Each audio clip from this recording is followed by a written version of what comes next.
Yan, ngayon si Brad Pitt at Akira kumakain ng kanilang treats. Yan, kapag umaga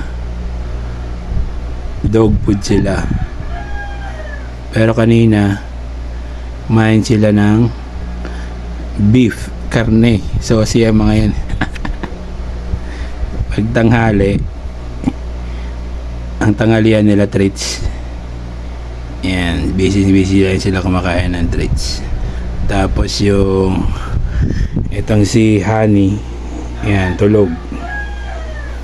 Siya naman ay kumain siya ng kanin na may sabaw.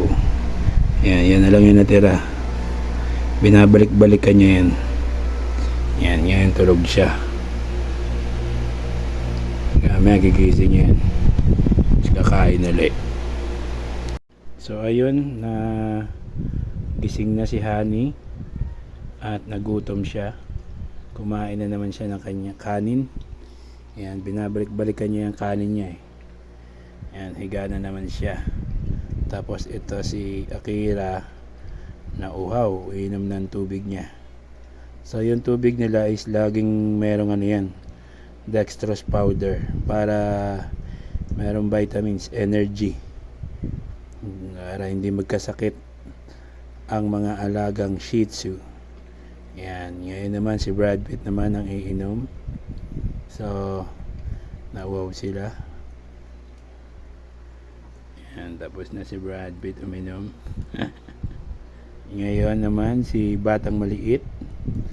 Yan, kain naman siya ng kanin niya. Yan, malakas kumain yan. Binabalik-balikan niya lagi yung pagkain niya hanggang sa maubos niya. Yan, para siyang hamster. Ano pala siya ngayon, no? 3 months niya na ngayon, no? Oh, 5. Yan, saktong 3 months na yan si Honey. Yang batutang maliit na yan. Ay, natundwa-tumba pa. Basag na, basag. Basag na, basag. Basag. Basag ka na, basag.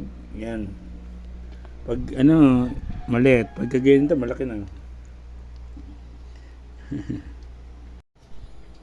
Ayan si Akira, busy. Ginangat-ngat ang suklay. Brad Pitt, saan yung suklay mo? Yan na, inagaw na ni, ano, niliit yung suklay mo. Yan. Yan ang kanilang laruan na suklay. Yan. Busy yan silang dalawa. Ah. Sumona mo ko ano, Brad Pitt. Ayun si Akira, busy dun sa suklay niya. Sama ng tingin mo, Brad Pitt. Na ano ka ba? Ala, nagpalit na naman sila. Kay Akira tong kulay green. Binitbit na ni Akira ang suklay. Oh, nag-charge ng halaman mo dun sa taas ni baka. Ito yung maliit. Ay. Lumabas na?